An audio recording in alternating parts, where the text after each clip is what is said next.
On today's episode of Angel's Garage, I tear apart the Cruise-O-Matic transmission for my 1963 Thunderbird, and then repaint all the pieces for my transmission, all while trying to not throw my back out from lifting this boat anchor. Let's go!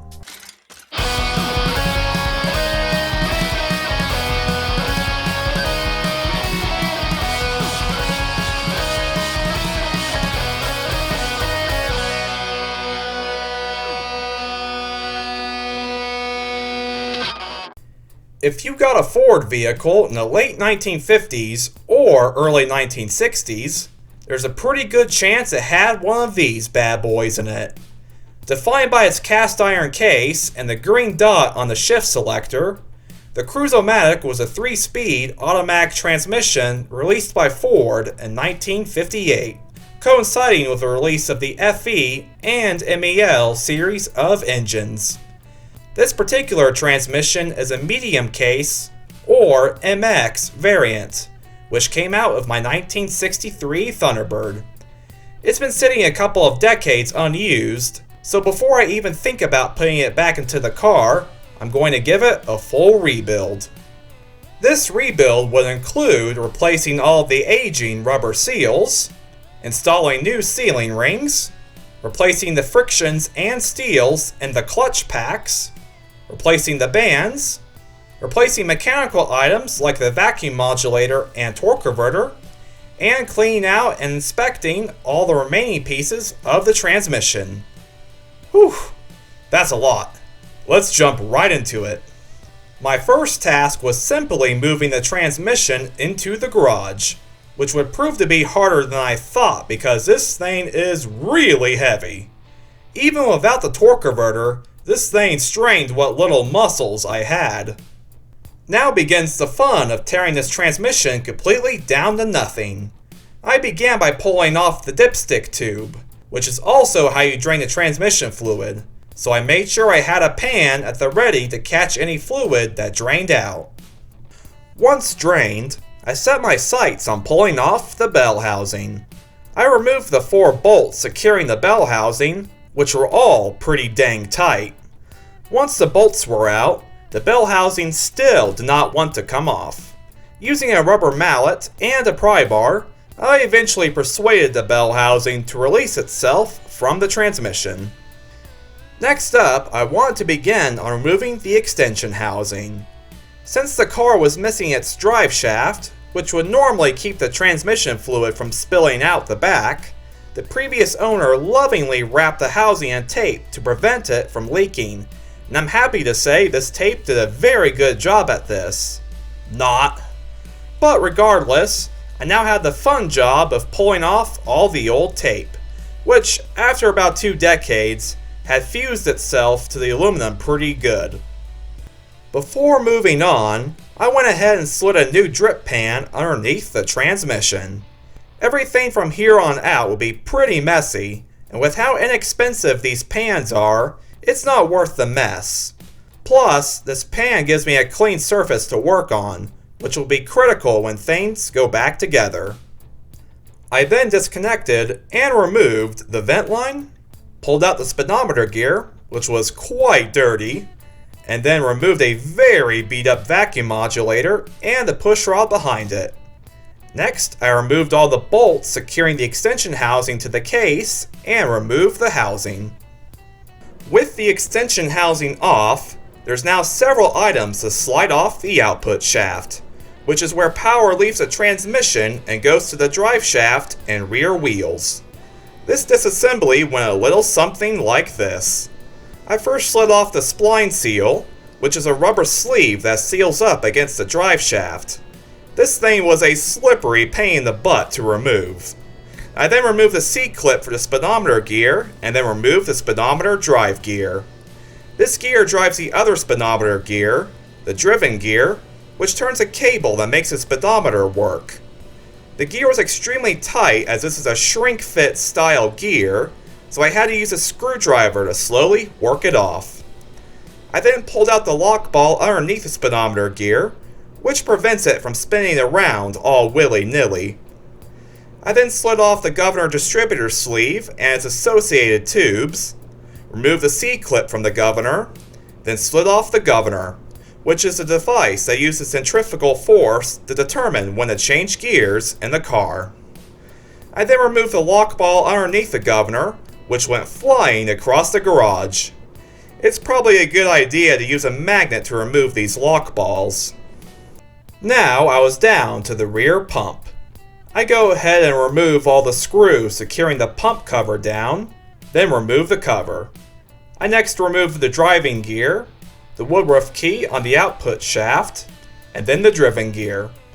Before the pump body can be removed, some tubes will need to be removed from the inside of the case, so this is as far as I can go for now. Before flipping the case over, I decided to remove the front pump.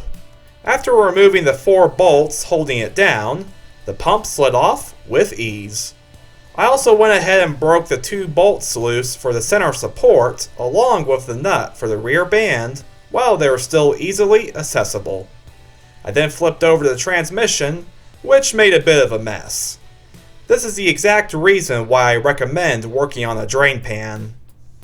Once the mess was cleaned up, I removed all the bolts securing down the pan. Then I popped the pan off, giving me my first look inside the case. The first thing I noticed was this cheap felt filter, which was looking quite dirty, along with the inside of the pan. The original filters were metal, which means I'm definitely not the first person to enter this transmission. Only time would tell if this was a good thing or a bad thing. After removing this disgusting filter, I can now actually see the rest of the components inside the transmission, and so far, things weren't looking too bad. The first items to remove are several tubes. First, the rear pump inlet tube. Right next to that was a lubrication tube, then the compensator pressure tube, and finally the main control valve tube.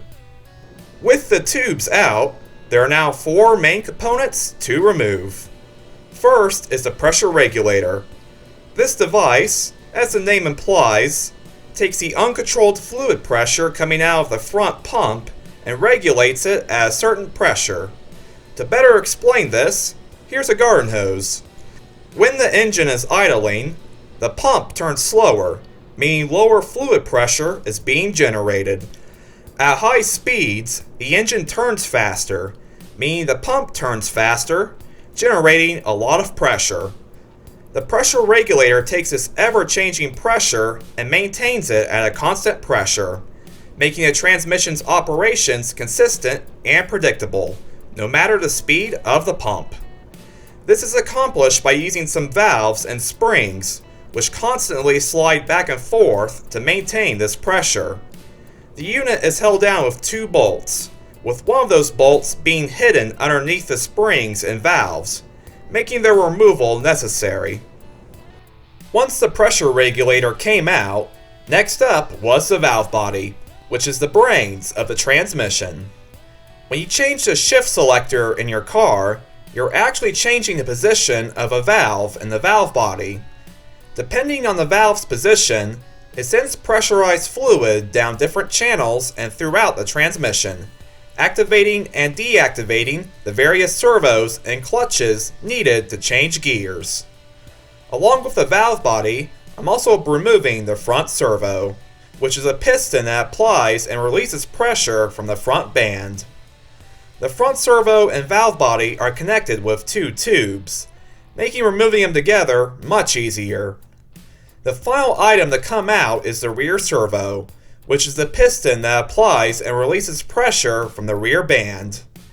Beneath both servos, I remove the band struts, which are the metal pieces that connect the servos to the bands. There is now one final tube to remove before the rest of the transmission can come apart. This tube, which is the rear pump discharge tube, is pretty hidden. Located in the case under where the valve body goes, this tube can be quite tricky to get out.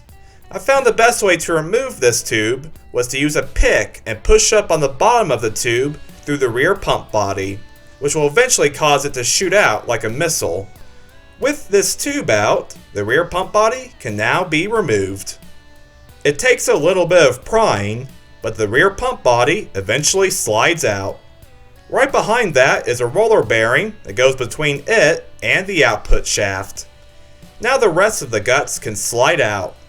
Before that though, if anyone is curious how parking these transmissions work, well, here it is. When the manual shaft lever is moved, it will change the position of a valve in the valve body, and when placed in park, it grabs a parking pawl, which swings down and grabs one of these teeth on the output shaft, preventing the drive shaft from moving. I love seeing stuff like this because it gives me a complete understanding of how things in my car work. Time to remove the rest of the pieces from this transmission. First, I slide out the output shaft and the thrust washer that goes between it and the pinion carrier. Following that, I slide out the pinion carrier, or what is commonly referred to as the planetary gears. These gears, along with the sun gears, are what allow the transmission to achieve different gear ratios. In other words, the 3 different speeds this transmission can achieve are because of the planetary gears. Next, I squeezed out the rear band, which grabs and holds the pinion carrier when the car is placed in reverse or in low gear. Right after that, I remove the bolts for the center support, then slide out the center support. Then it was time to remove the clutch drums. First up, the rear clutch drum. The rear clutch drum controls the secondary sun gear, which is activated when the car is in 3rd gear and placed in reverse. Then came out the forward clutch drum, which controls the primary sun gear. Power is delivered to the transmission through this clutch drum, which is activated anytime the car is going forward, so either 1st, 2nd, or 3rd gear. Finally, I wrangle the front band out of the case, which grabs and holds the rear clutch drum when the car is in 2nd gear. Now, I'm no expert when it comes to transmissions, but this band looked pretty terrible to me. The clutch material was quite rough on it as compared to my rear band, and there was also metal chips embedded into the band. Coinciding with this burn-up band was a burn-up rear drum. The drum not only had visible burn marks, but it also had several deep grooves cut into it, more than likely from the metal chips. Not to mention the drum surface was also quite wavy, which is a far cry from the smooth surface it once was. After some research, it appears this damage was caused by a lack of transmission fluid, either from the transmission fluid being too low, dirty, or a bad filter, which would have reduced the fluid reaching the pump, reducing the pressure of the fluid reaching the valve body and servos, allowing the band and clutches to slip. The previous owner strikes again. I'll worry about the drum and band later. For now, I just want to finish cleaning out the case. The control levers are next to come out. First is the kickdown lever, or downshift shaft, which is the lever that causes the transmission to downshift when you floor the accelerator. I first remove the retaining nut, then the inner lever, and finally the kickdown lever can slide out. Next up is the manual shaft, which is the lever that moves the previously mentioned valve in the valve body to change gears. It also connects to the parking pawl, which is what I need to disconnect first. I pull the small retaining clip for the parking pawl, then slide out the parking pawl arm. Following that, I remove the nut for the manual shaft, which was quite tight. I then needed to remove the detent plunger and spring. And these detents, by the way, are correlated to the gears on the shift selector. I carefully slide the manual shaft off the plunger, being careful to make sure the plunger doesn't shoot out. Then I slide the plunger out. Below the plunger is a spring, which was easily removed using a pick. Now I slide off the inner detent lever, then slide out the manual shaft. Going to the back of the case, I slide out this pin for the parking pawl, which came out with no resistance. The rest of the parking pole assembly doesn't need to be removed for the rebuild, so I left it installed. The very final piece to come off this transmission is this small data plate, which comes off in no time. The case can finally be cleaned up and repainted. There are going to be several items that need to be repainted, including the case, oil pan, front pump, kickdown and manual levers, and the extension housing and bell housing. I'll be starting off with the extension housing and the bell housing.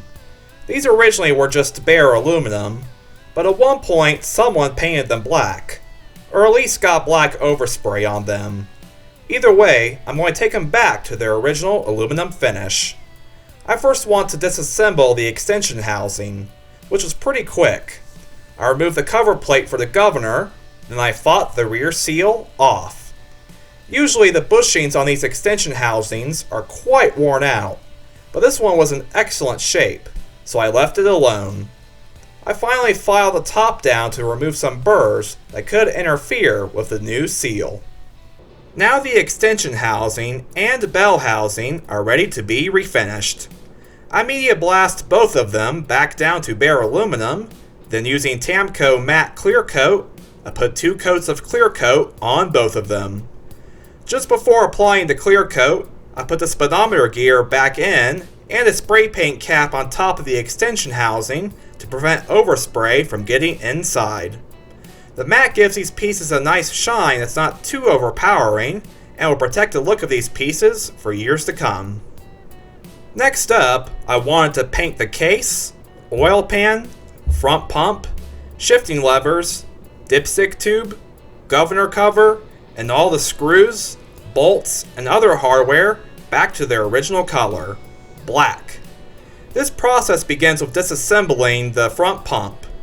I remove the screw holding the pump body to the stator support, then I remove the drive gear and driven gear.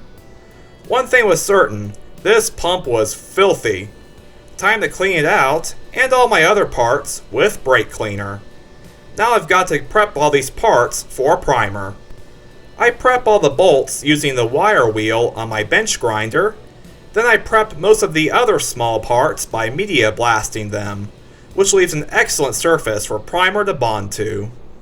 The case, though, was a different story. There are several channels inside the case, not to mention the parking pole assembly, which can easily trap blasting media, making it extremely difficult to clean. I chose the slower, but safer cleaning option for this. A wire wheel for the outside of the case, and a roll-lock Scotch-Brite disc for the mating surfaces.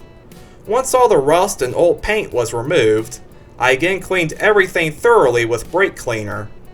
This transmission needs to be perfectly clean when things go back together, especially the inside, so I take my time to make sure not one piece of contamination remains.